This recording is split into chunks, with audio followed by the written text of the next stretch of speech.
Nupa Sabi hariba web series asigi episode 1 to 4 asida silaimana karamba episode ta yaukrabage.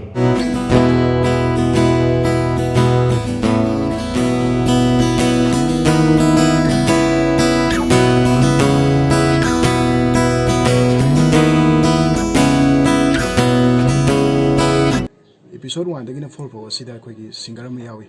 Hariba singer si mayam kanano khangbibra. Oi! Nami to kai ngachake. Sira ka hero. Serial asida thadogi mayum kadai do oibage. Mayum bu kaidano.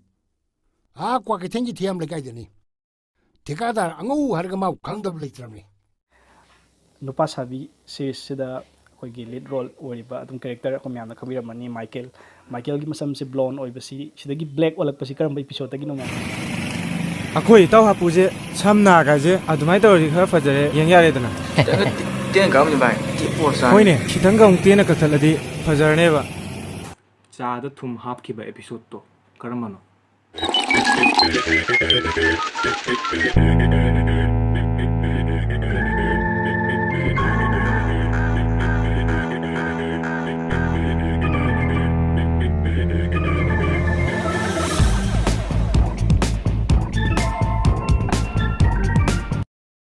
Mas haudana phone abdane humang gal ekang nangna phone torok pe tanja sabla senthorei Michael gi mapaga chak punna chamina bagi sindu karamba episode ta yaw bagi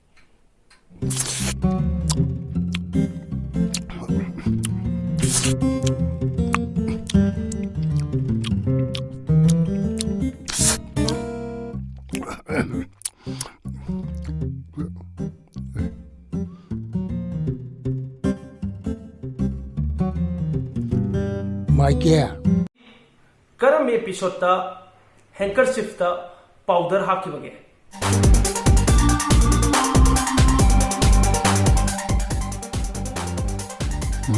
chare bai Michael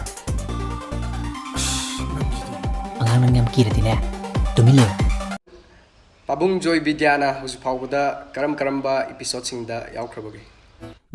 Tawdo ni roi humpulade lo nama so gari munu ai lerme lo Michael na ihana na Nupa Sabi Hangkhiba se karamba episode tano. Keva kai mandebu man nah ni Nupa Sabi tu ni len Nupa Sabi swai tong na jalo khangde dai bo koke to gaisini Thadoina Michael da torbot haina kau bahukhiba se karamba episode tagino. Torbot nang oire keba